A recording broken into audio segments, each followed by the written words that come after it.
Assalamualaikum warahmatullahi wabarakatuh. Perkenalkan, nama saya Argyadi Ferdinand Putra dari kelas D3 ITB dengan NRP 31225037. Pada kesempatan kali ini, saya akan membahas terkait masalah dalam riset atau yang biasa disebut penelitian untuk tugas mata kuliah Bahasa Indonesia. Baik, pertama-tama kita akan mengenal permasalahan dalam penelitian. Permasalahan adalah bagian terpenting dalam penelitian karena nantinya permasalahan ini akan menentukan tujuan dari penelitian dan mengarahkan kepada teknik untuk pemecahan dari masalah itu. Jika permasalahan tidak ditentukan dengan baik, hasil penelitian dapat menjadi kurang bermanfaat.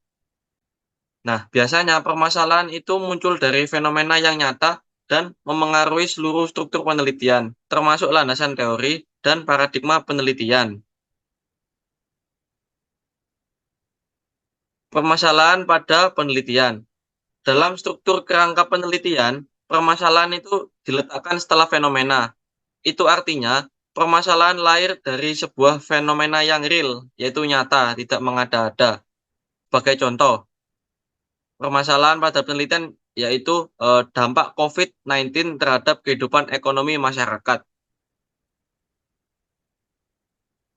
Nah, kita kan tadi sudah membahas terkait permasalahan.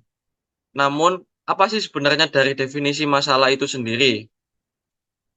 Di sini saya mengutip dari dua sumber. Yang pertama adalah dari Kamus Besar Bahasa Indonesia, yaitu definisi masalah sendiri adalah sesuatu yang harus diselesaikan.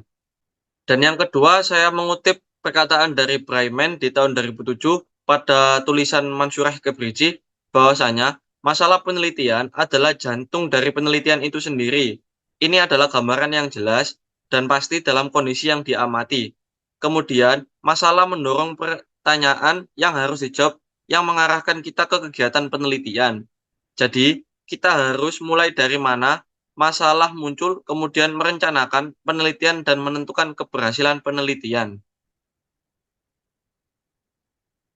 Lalu selanjutnya, terkait munculnya masalah. Jadi, kapan sih masalah itu muncul?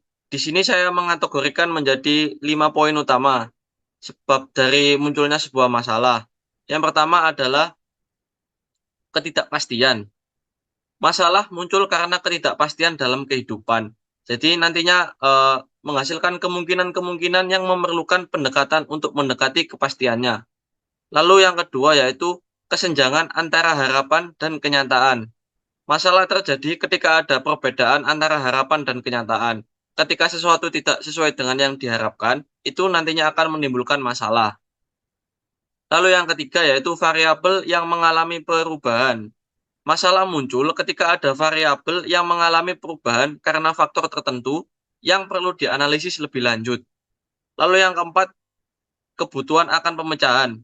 Masalah timbul ketika ada kebutuhan akan solusi yang dapat memberikan manfaat. Dan yang terakhir adalah adanya pola pemecahan. Masalah yang baik untuk diteliti memiliki pola pemecahan yang jelas. Ketika ada arah yang dapat diikuti untuk mencari solusi, itu menunjukkan bahwa masalah tersebut layak untuk diteliti.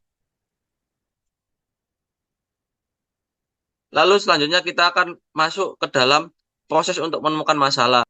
Jadi bagaimana cara kita untuk menemukan masalah yang baik dan nantinya bisa untuk dijadikan sebuah penelitian.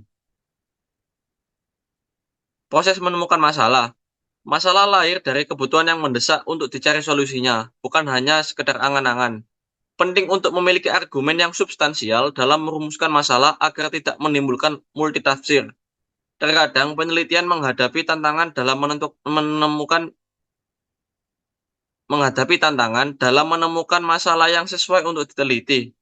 Namun, sumber masalah bisa berasal dari berbagai sumber seperti pengalaman pribadi, fenomena sosial, riset tertentu yang merupakan riset terdahulu yang sebelum-sebelumnya, atau bahkan imajinasi.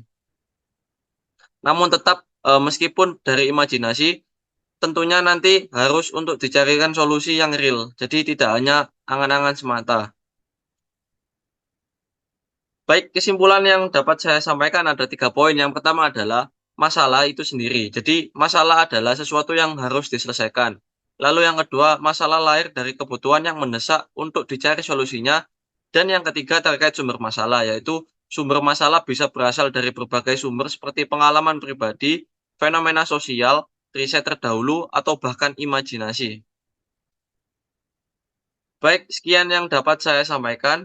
Mohon maaf apabila ada salah kata dan gaya bicara yang kurang mengenakan. Terima kasih banyak. Wassalamualaikum warahmatullahi wabarakatuh.